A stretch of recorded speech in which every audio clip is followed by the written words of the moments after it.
Bonjour tout le monde! Aujourd'hui, la vidéo va porter sur la section 1.6 dans nos notes de cours et c'est la section qui traite de la résolution des équations algébriques. Alors, prenez vos notes de cours, c'est parti! Alors, un petit rappel pour commencer au niveau du nombre de solutions d'une équation. Donc, tout d'abord, quand on dit résoudre une équation correspond à déterminer les. Donc, le premier mot ici, c'est résoudre. Résoudre une équation correspond à déterminer les zéros ou les abscisses à l'origine d'une fonction polynôme.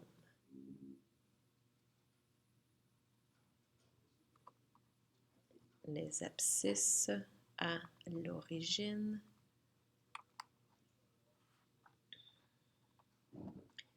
d'une fonction polynôme. C'est aussi déterminer les racines ou les solutions d'une équation algébrique. Donc, on a parlé de ça lors du dernier cours, les différences entre la terminologie et le contexte. Donc, les racines ou les solutions d'une équation algébrique.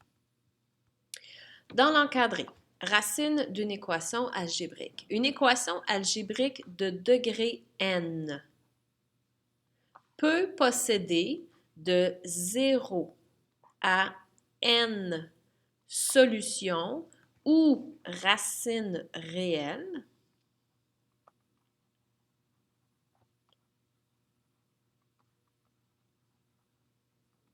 si n est pair. Alors, si on a une fonction polynôme de degré pair, donc 2, 4, 6, 8, on peut avoir de 0 à 2, 4, 6, 8 racines réelles. Donc, ça va de 0 jusqu'au degré de la fonction, alors que pour les fonctions de degré impair, il est impossible d'avoir aucune solution.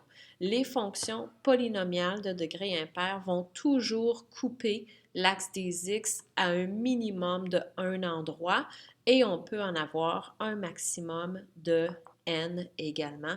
Donc, solution ou racine réelle, encore une fois. Si n, qui est le degré de la fonction, est impair. Donc, degré 1, degré 3, degré 5, et ainsi de suite.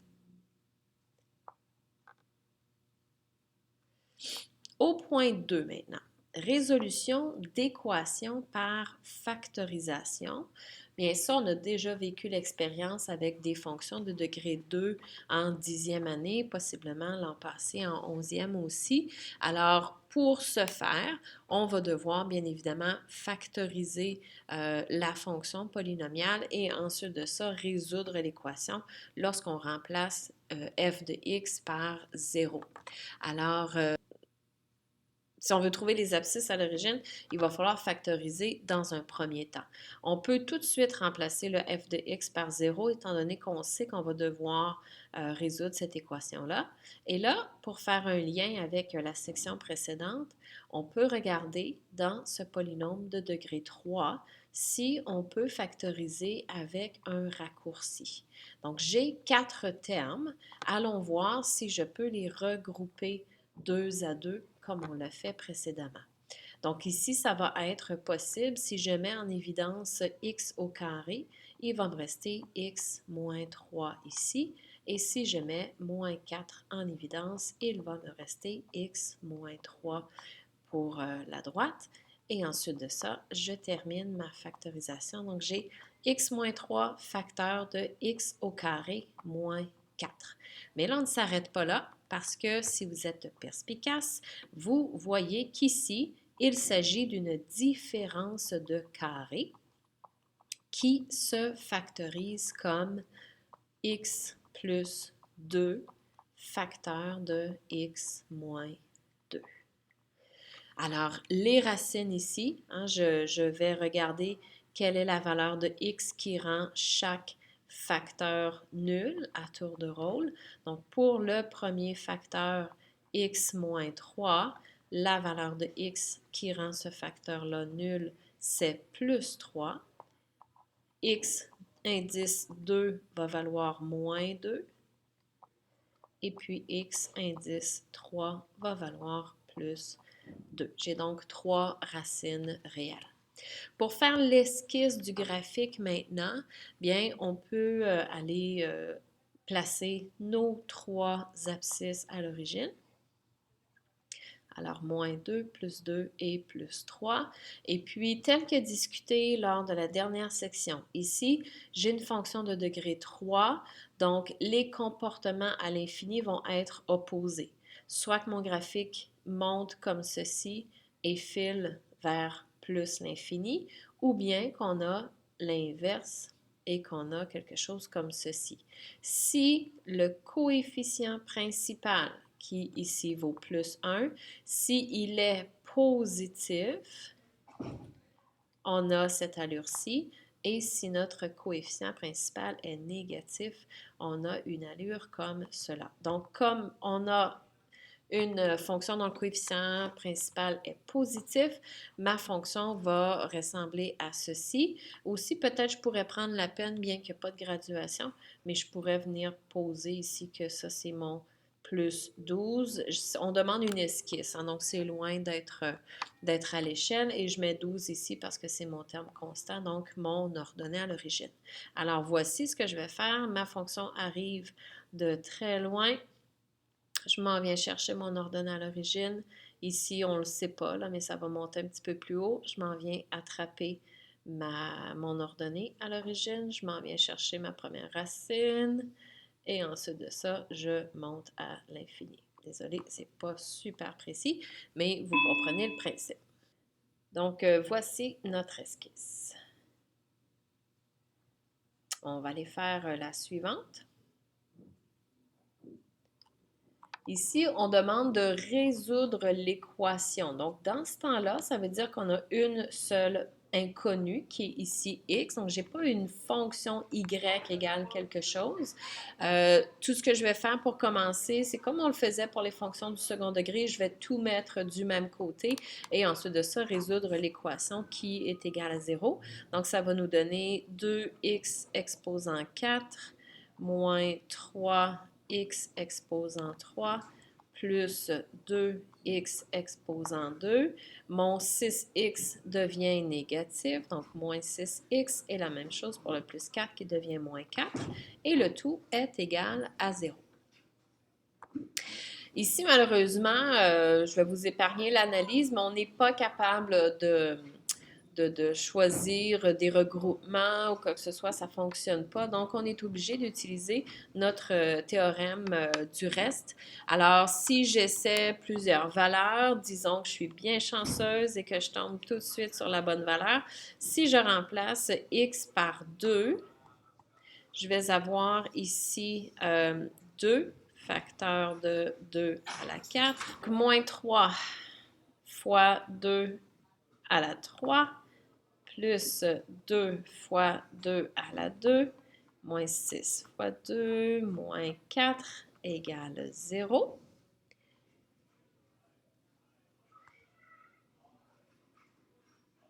Et j'obtiens que, si je fais tous mes calculs, que 0 est égal à 0. Alors, je peux conclure que x moins 2 est un facteur.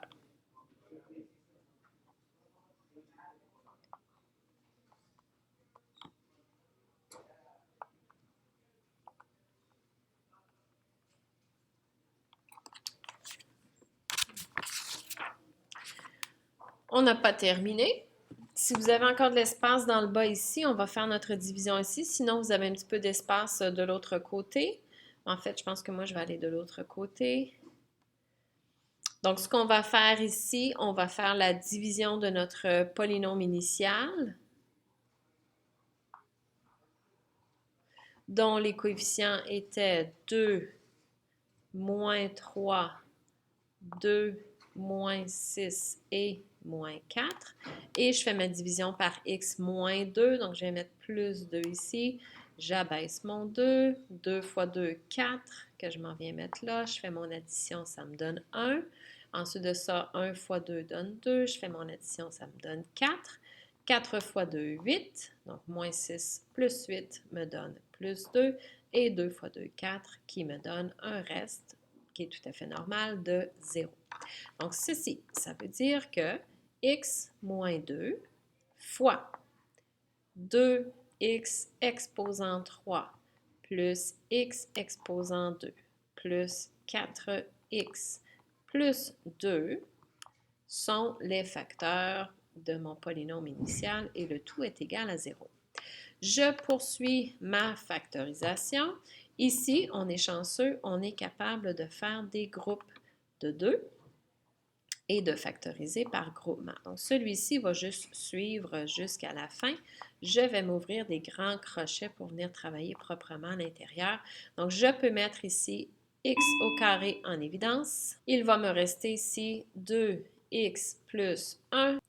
Ensuite de ça, je peux mettre 2 en évidence. Il me reste 2x plus 1. Je ferme la parenthèse et je ferme mon grand crochet.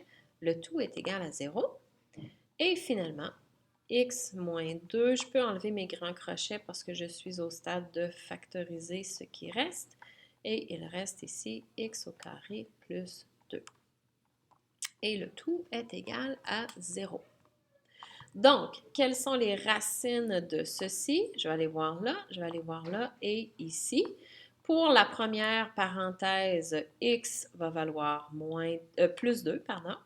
Pour la deuxième parenthèse, x va valoir moins une demi.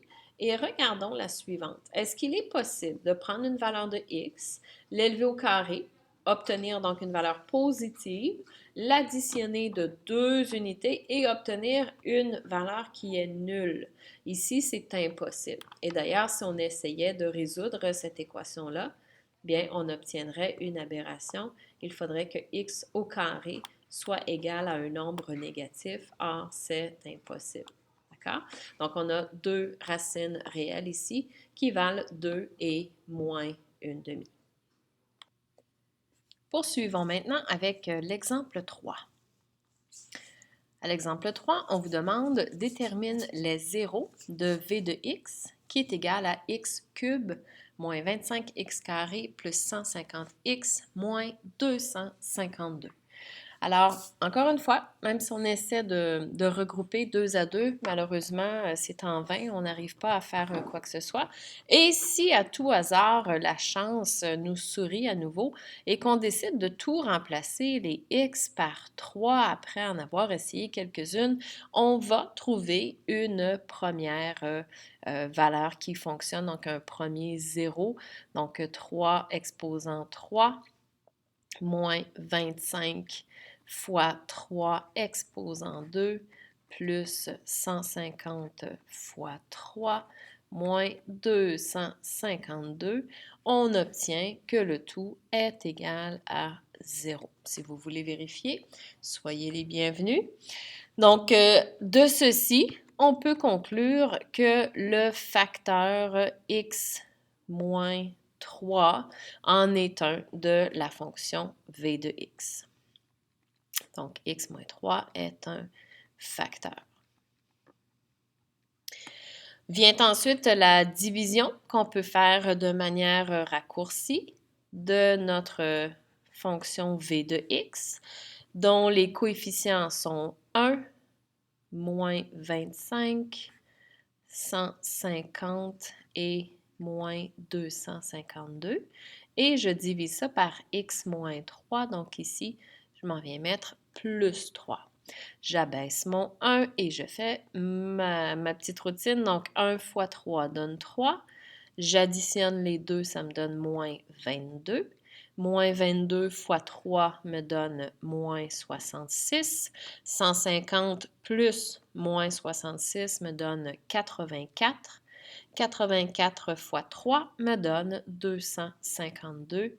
Et la somme de ces deux-là, évidemment, me donne 0.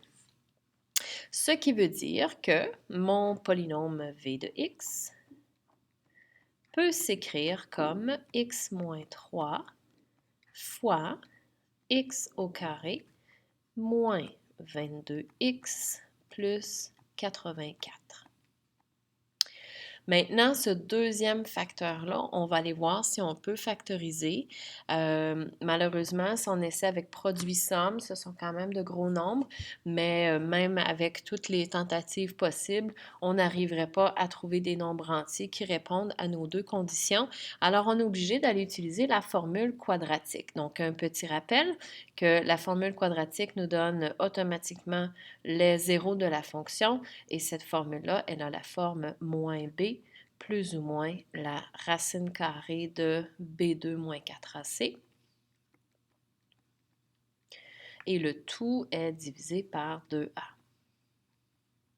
L'intérieur de la racine carrée ici, c'est ce qu'on appelle le discriminant. Et le symbole qu'on lui attribue, c'est le symbole delta.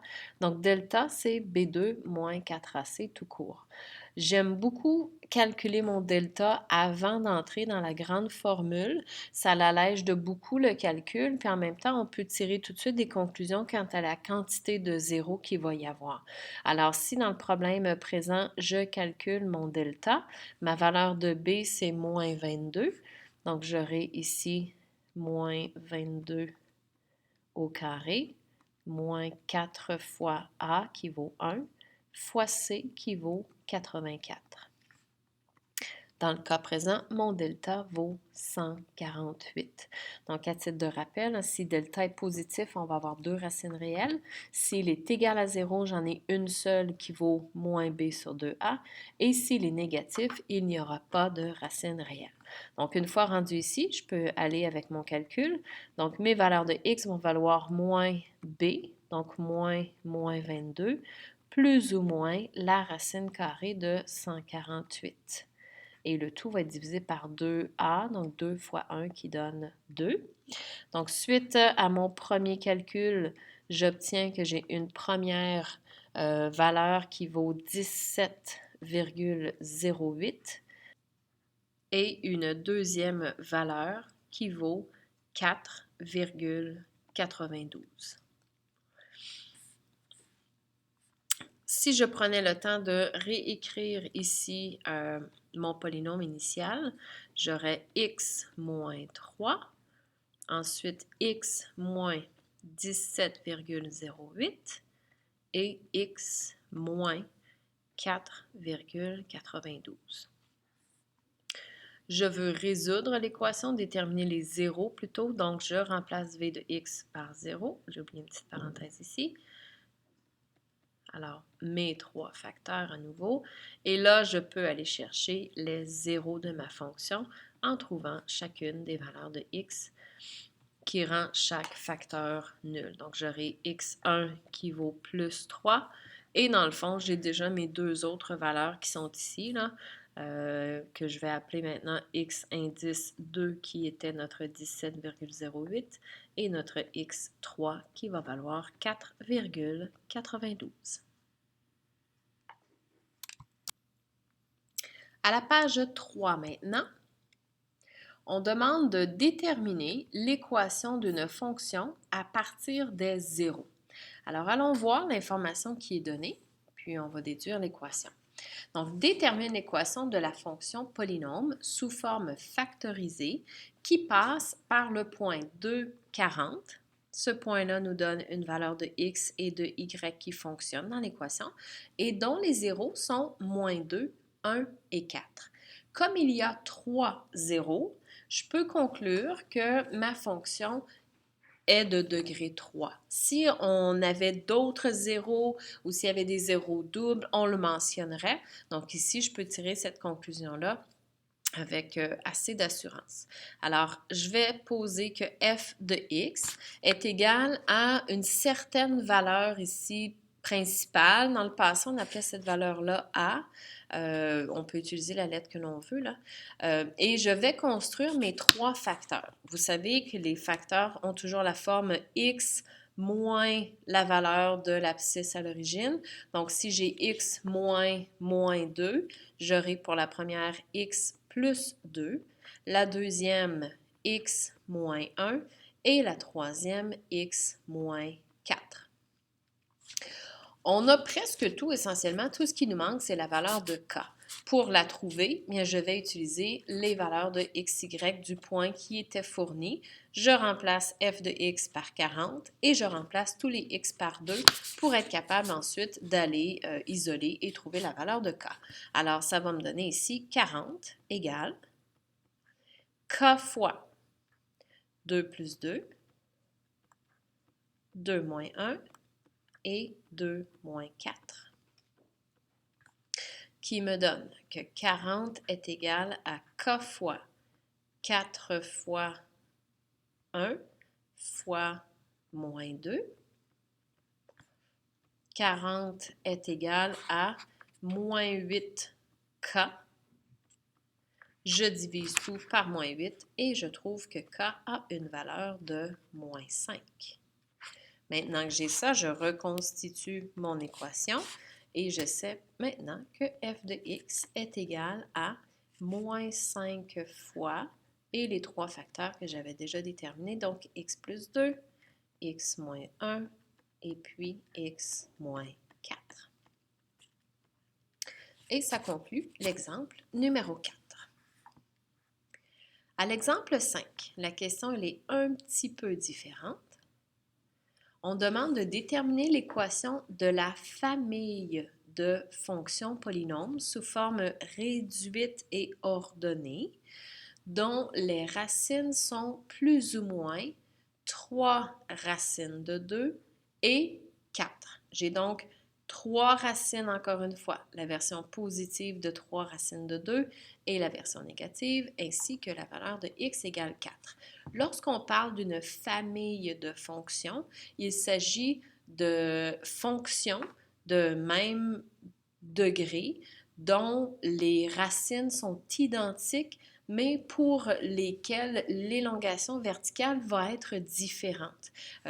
Repensez aux paraboles. Je suis certaine que vous êtes capable de vous imaginer une multitude de paraboles qui passeraient, par exemple, par les valeurs de x égale moins 2 et x égale 3, mais en modifiant l'ouverture, passant même d'une ouverture vers le haut à une ouverture vers le bas, mais tout en passant par ces mêmes racines-là. Il s'agit d'une famille de fonctions lorsqu'elles se comportent de cette manière-là. Alors, on ne trouvera pas ici de valeur particulière de k puisqu'on demande la famille. Donc, on veut laisser ça libre pour justement avoir le loisir de modifier la valeur de k selon nos besoins.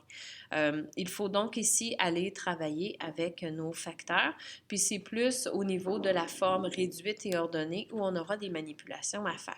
Donc, la première racine, elle a la forme x moins la première qui était 3 racines de 2. Donc, j'aurai x moins 3 racines de 2. La deuxième, x moins 3 racines de 2. Donc, ça va me donner pour celle-là plus 3 racines de 2. Et le dernier facteur, j'aurai x moins 4. Regardez ce qu'on va faire ici. Le k va demeurer là. Ici, si vous remarquez bien, le premier facteur et le deuxième sont identiques, à l'exception près du changement de signe. Il s'agit donc de la multiplication d'une somme et d'une différence qui va nous donner une différence de carré. Donc, si je développe les deux premiers ensemble seulement, et par la suite, je vais aller réduire avec le troisième facteur. Mais tout ce qui va me rester de mes multiplications, ce sera x fois x, qui va donner x au carré, moins 3 racines de 2 fois 3 racines de 2. Je prends ça ici à l'écart pour vous montrer comme il faut comment se fait cette multiplication-là. Donc, les parties entières, si on veut, le 3 fois 3 vont se multiplier ensemble et les deux radicaux qui sont identiques vont se multiplier ensemble. Donc, 3 fois 3 vont donner 9 et racine carrée de 2 fois lui-même va me donner 2 tout simplement. Alors, ça me donne 9 fois 2 qui donne un résultat de 18. Donc, le résultat de 3 racine de 2 fois lui-même me donne tout simplement 18 ici.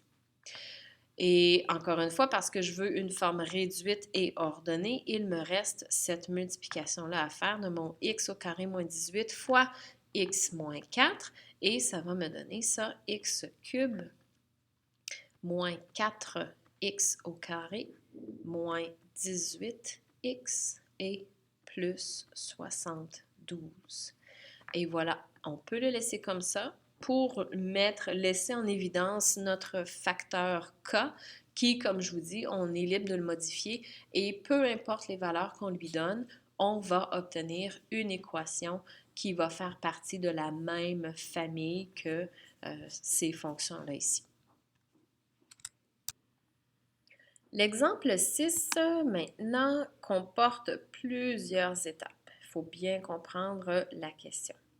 Alors, on part d'une équation du troisième degré. Donc, on dit l'équation 3x cube plus 25x2 moins 48x plus 20 égale 0 possède les racines 1, h et k.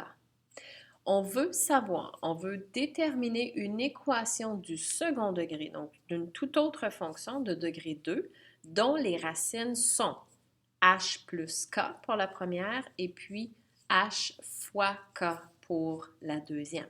Donc, réfléchissons un petit peu aux étapes à suivre. Si je veux trouver les valeurs de h et k, je vais devoir factoriser entièrement mon polynôme initial pour être capable de déterminer ces valeurs-là et ensuite de ça, déterminer les valeurs des racines de cette fonction du second degré-là que je cherche et ensuite de ça, les insérer dans une forme factorisée. Alors, allons voir tout ça. Première étape, je vais factoriser mon polynôme. Je connais déjà la racine de 1, donc je peux effectuer ma division par 1. Donc, je vais y aller par la méthode courte. J'ai donc mes coefficients de 3, 25, moins 48 et 20. Et je divise ça par 1. Si toutefois, c'est pas clair pour vous pourquoi je divise par 1 et non pas moins 1, on a l'habitude de changer le signe, bien rappelez-vous, si 1 est une racine, ça veut dire que x moins 1 est un facteur et c'est du facteur jusqu'ici où l'on change le signe. Donc, j'avais déjà la bonne valeur. J'abaisse mon premier coefficient de 3. 3 fois 1 me donne 3. J'additionne pour un total de 28. 28 fois 1 me donne 28. J'additionne pour un total de moins 20. Et moins 20 fois 1 me donne moins 20. J'additionne et j'ai bien entendu un reste de 0. Donc, ceci veut dire que mon équation peut s'écrire comme 0 égale mon premier facteur de x moins 1 et le deuxième qui va être 3x carré plus 28x moins 20. Je dois compléter cette factorisation-là. Je peux essayer de procéder avec produit-somme. Si j'essaye un produit de moins 60 et une somme de plus 28, je peux utiliser plus 30 et moins 2. Donc, je reproduis ici. Je vais réécrire mon terme du centre comme plus 30x moins 2x moins 20.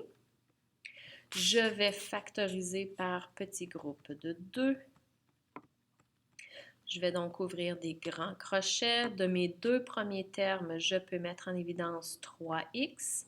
Il va me rester x plus 10. Et de ma deuxième paire ici, je peux mettre en évidence moins 2 et il va me rester x plus 10. Dernière étape, mon facteur x moins 1. Mon deuxième facteur sera x plus 10 et le dernier sera 3x moins 2.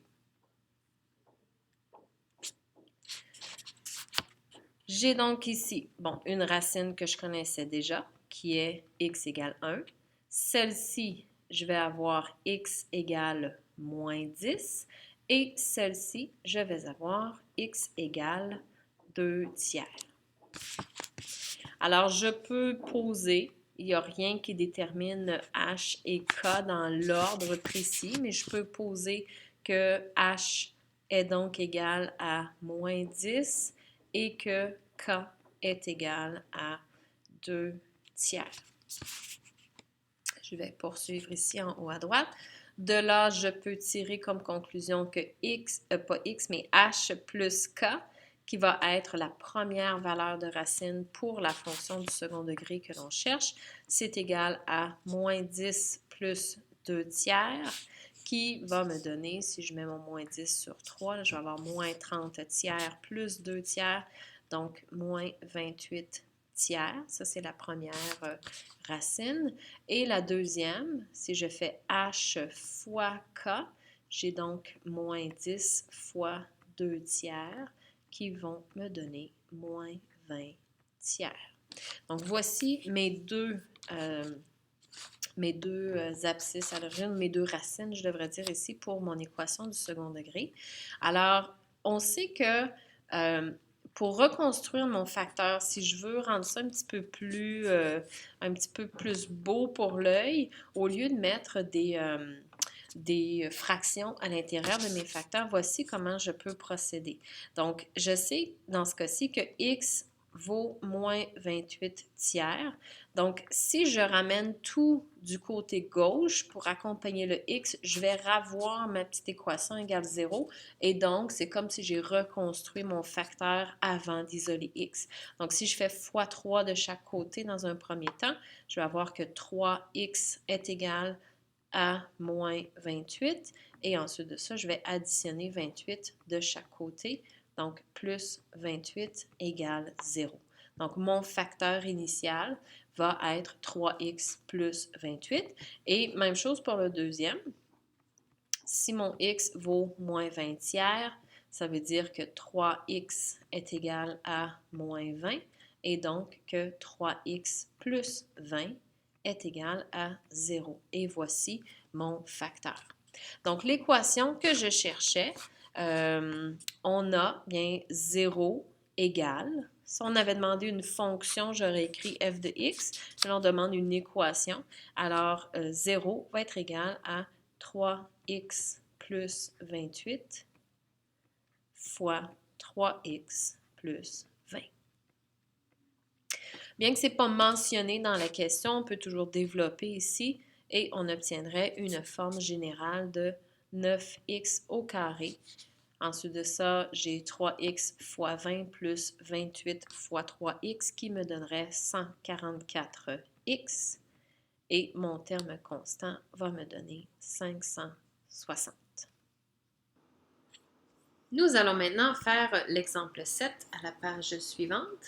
Alors, il s'agit d'un problème de résolution d'équation, mais à l'aide de la calculatrice à affichage graphique. Alors, à défaut d'en avoir une sous les mains en ce moment, on va utiliser le site internet desmos.com pour finalement modéliser la situation. Alors, on a la mise en situation suivante. La population de Thunder Bay entre 1966 et 1998 peut être modélisée à l'aide de la fonction polynomiale de degré 4 qui suit, où x représente le nombre d'années depuis 1966. Alors, à A, quel est le domaine de ce modèle? Donc, quelles sont les valeurs de x qui vont être possibles? Bien, étant donné que x représente le nombre d'années, on peut poser que 1966, c'est l'année 0.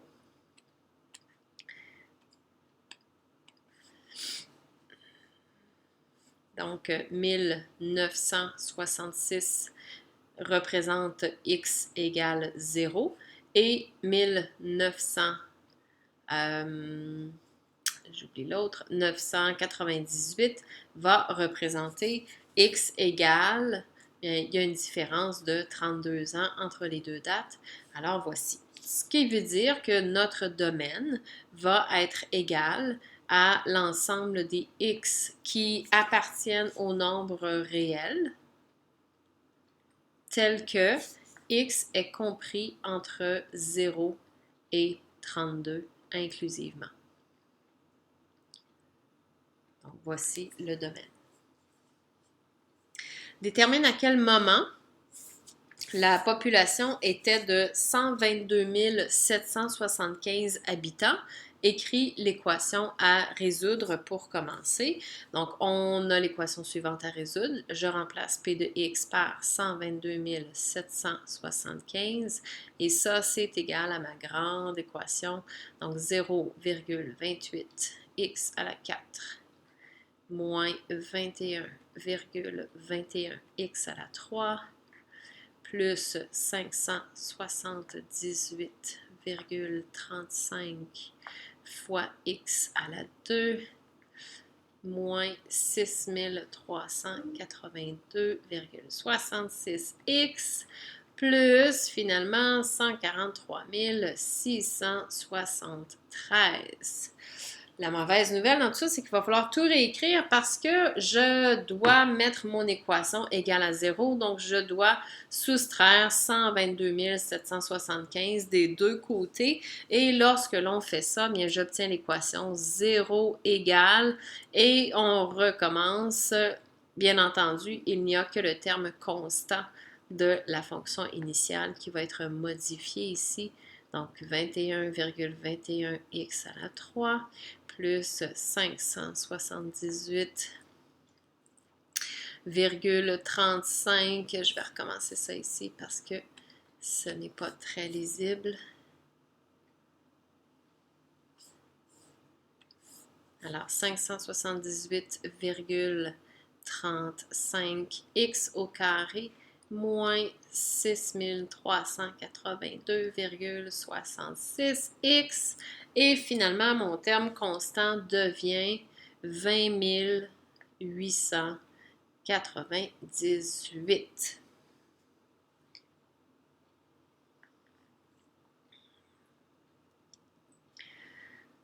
Donc, lorsque vous aurez une calculatrice à affichage graphique, vous aurez la chance d'utiliser les paramètres qui sont ici. Donc, vous n'avez qu'à suivre les instructions, entrer la fonction correspondante dans Y1, régler l'affichage au moment de visualiser le graphique dans le plan cartésien pour s'assurer de voir quelque chose. Et puis, ensuite de ça, en traçant, vous allez voir votre courbe. Je change de page, on va poursuivre ici. Donc, encore une fois, si vous avez une calculatrice à affichage graphique, on vous explique comment aller chercher les zéros de la fonction et comment faire en fait pour répéter l'opération 2 fois pour aller chercher tous les zéros possibles. Écrire les racines, on va aller les chercher nous avec Desmos et ensuite de ça, on va esquisser la fonction. Alors, dans Desmos, voici ce que ça donne. Donc, j'ai entré ici l'équation. Je n'ai pas mis 0 égale, par contre, parce que je veux que la fonction au complet s'affiche. Mais faites attention, j'ai bel et bien affiché la fonction pour laquelle j'avais soustrait mon 122 775. Et donc, là, je peux aller visualiser sur mon graphique où sont situées les abscisses à l'origine. Donc, comme je vous avais mentionné, là, ici, j'ai changé les paramètres en passant. J'ai utilisé exactement ceux qui étaient suggérés pour la calculatrice affichage graphique. Quand vous venez ici à la droite, sur la petite clé qui est là, c'est ici à l'intérieur où vous pouvez modifier le domaine et l'image de la fonction. Donc, maintenant qu'elle est tracée, bien, ici, on peut voir une première abscisse à l'origine qui est à 5,51. Bien qu'on n'en ait pas besoin ici, c'est un point minimum. Et ensuite de ça, la seconde abscisse à l'origine se trouve à 21,3 ou 21,26 si on veut être conséquent avec ce que j'ai dit tout à l'heure. Donc, je vais revenir ici. Donc, nos racines vont être x1 égale 5,51. Et la suivante était 21,26. Et on va faire notre esquisse, mais on peut certainement se fier à ce que l'on vient de voir dans Desmos. On connaît notre ordonnée à l'origine pour comme valeur de 20 898. Donc, on va être quand même très, très près ici. Puis là, on a vu que la fonction descend. Elle vient chercher ma première abscisse qui est environ ici, là, à 5,51. Ensuite de ça, la suivante qui est à 21 point quelque chose. Et ensuite de ça, je ne sais pas si vous avez remarqué, mais il y avait, ben, je peux y retourner en fait. Ici, il y a un drôle de changement de courbure ici, là. On va tout apprendre ça quand on va faire les dérivés, mais ici, on dit que la fonction elle est courbée vers le haut. Puis là, en quelque part ici, là, dans ce coin-là, la courbure change et on devient la fonction devient courbée vers le bas. Puis ensuite de ça, il y a un autre changement où la fonction redevient courbée vers le haut. Donc, il faut en tenir compte quand même un petit peu lorsqu'on fait l'esquisse. Moi, ça ne sera pas facile à aller faire avec mon petit crayon ici, mais je vais faire de mon mieux. Alors, on arrive ici du haut. Je descends et je viens chercher ma première abscisse à l'origine. Ensuite de ça, je remonte chercher ceci.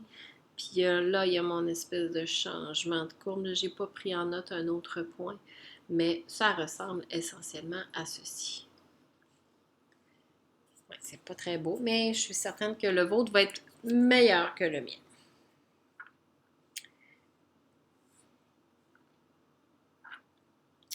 Et finalement, la pratique autonome. Donc, vous avez un grand problème à résoudre par vous-même. Tout simplement résoudre l'équation qui est là. 3x à la 4. Ça va venir. Donc, 3x à la 4 plus 4x3 plus 14x2 moins 39x plus 18. Donc, allez-y, puis pesez sur pause. Je vais vous indiquer la solution dans un instant. Quand vous êtes prêts, vous reviendrez. Commençons d'abord par trouver une première racine. On sait que s'il existe une racine rationnelle, elle va avoir la forme de k sur m, k étant un facteur du terme constant, qui est 18, et m étant un facteur du terme, du coefficient principal, pardon, qui est 3. Donc, j'ai mis tous mes facteurs, plus ou moins 1, plus ou moins 2, 3, 6, 9 et 18, et les facteurs de 3 qui sont plus ou moins 1 et plus ou moins 3. Toutes les combinaisons de facteurs du haut ici divisé par facteur du bas vont me donner l'une ou l'autre des combinaisons suivantes. Donc, plus ou moins 1, plus ou moins 2 et ainsi de suite. Si je divise n'importe lequel des facteurs de 18 par plus ou moins 1 des facteurs de 3. Et ensuite, ici, il y en a seulement deux autres qui apparaissent et la raison étant la suivante. Plus ou moins 1 divisé par plus ou moins 3, ça va nous donner notre plus ou moins 1 tiers. Plus ou moins 2 divisé par plus ou moins 3 va nous donner notre plus ou moins 2 tiers. Mais le reste, on a déjà ces combinaisons-là. Plus ou moins 3 divisé par plus ou moins 3, ça nous donne plus ou moins 1. Plus ou moins 6 divisé par plus ou moins 3, ça nous donne déjà plus ou moins 2, et ainsi de suite. Même chose pour le 9 et le 18, ça nous donne des formes que l'on a déjà. Donc, voici la liste des possibilités. Elle est très grande, mais comme la chance nous sourit encore, on tombe tout de suite sur une première valeur. Donc, si je remplace x par 1 dans mon polynôme initial, j'obtiens une valeur de 0. Donc, fantastique, je viens de trouver un premier facteur de x moins 1. J'effectue ma division. Ensuite de ça, je peux réécrire mon polynôme comme la multiplication de mes deux facteurs. Ensuite de ça, je repars à la recherche d'un nouveau facteur, mais cette fois-ci, je me concentre uniquement sur le polynôme de degré 3 qui me reste. Donc, même si j'ai déjà éliminé un facteur, s'il existe d'autres racines rationnelles, elles vont se retrouver là-dedans aussi, puisque toute racine pour ce polynôme-là va également être une racine pour le polynôme initial.